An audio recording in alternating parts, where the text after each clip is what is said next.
Prince William could return to royal work towards the end of next week.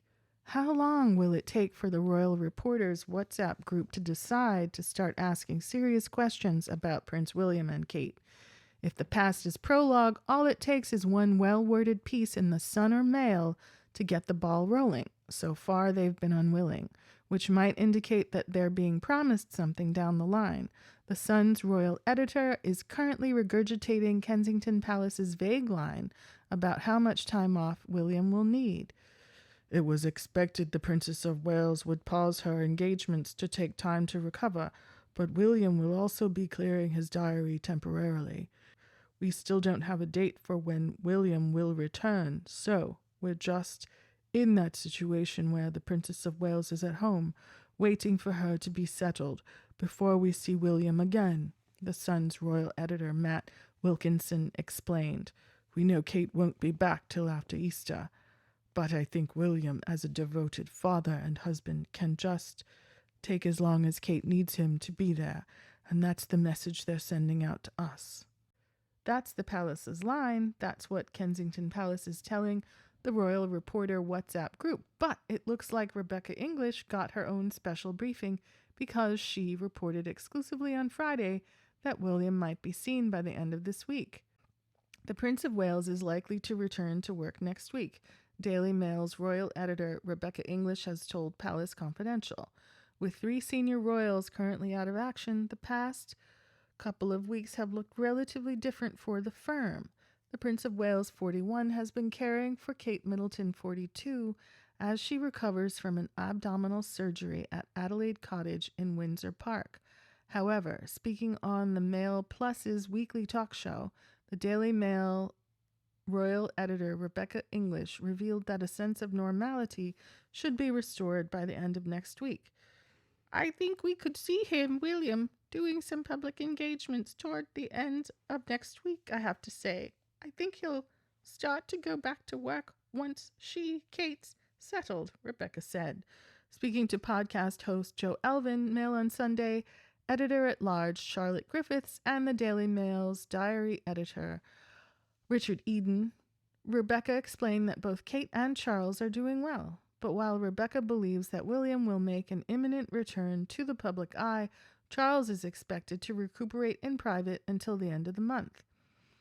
The king headed immediately for Clarence House, which is a London residence, and my understanding that it was because he wanted to be within the vicinity of the hospital just for the first few days, Rebecca said. She added, but after that I suspect he will head out to the country, maybe Windsor or Highgrove, for the next 2 or 3 weeks for recuperation. I doubt we'll see him until the end of February out in public, the royal expert concluded. And that's from the Daily Mail. Yeah, at first they were saying that Charles would only need a few weeks of recovery, then it was upgraded to a month, and I suspect we might go up to 5 or 6 weeks for Charles. As for William, just last week, courtiers were soft-launching the idea that William would be off from work as long as Kate, as in we wouldn't see him until after Easter too. Now Becky claims that William could be seen as soon as Thursday or Friday. Who knows? If it happens, whenever it happens, I'm sure William's first event back will be stage managed to a crazy degree.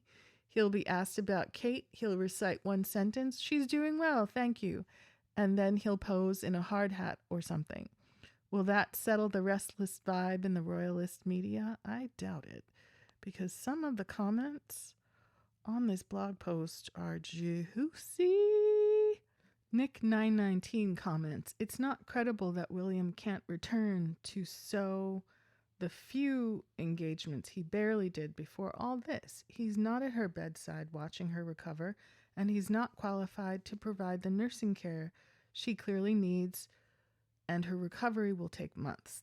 The UK media is playing with fire because people don't believe what Kensington Palace is trying to sell. Also, the Spanish royal reporter has doubled down on the coma story being true, so she's not concerned about lawsuits, which, by the way, have not happened. We haven't even heard of a human rights letter that was rapidly dispatched when it came to stories about Rose and gardening. And let's not forget the human rights letter was based off the EU laws, which would apply in Spain too. That's stunning insight that, we live in the States. We can't possibly know what all their, sort of detailed laws and ins and outs are without access to that information. Nick 919 also says, if the coma story is false, then it is surprising legal action has not been taken yet regarding privacy and or defamation laws. They had an issue with the photos taken by the French photographer, even though they were never printed in the UK. So it's not like they don't know what is being said in Spain, especially when they provided that furious response. William has in the past shut down stories he didn't like, so why nothing on what the Spanish reporter said?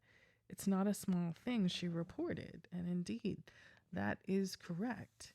Even if there, is a Brexit, do EU laws and rules still apply to Britain? That is what Steph wants to know.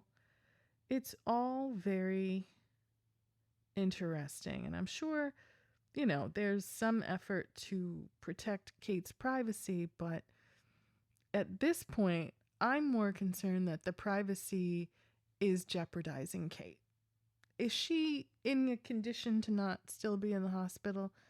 Are her parents and her siblings on the scene to protect her? We watch a lot of like nighttime hospital dramas and General Hospital and all these shows that, show you what kind of things people can get up to in healthcare settings. I would just like to be assured that there's someone who's on her side, not the royal family side, but on her side, on deck to look out and make sure, everything goes well between now and Easter. What do you think?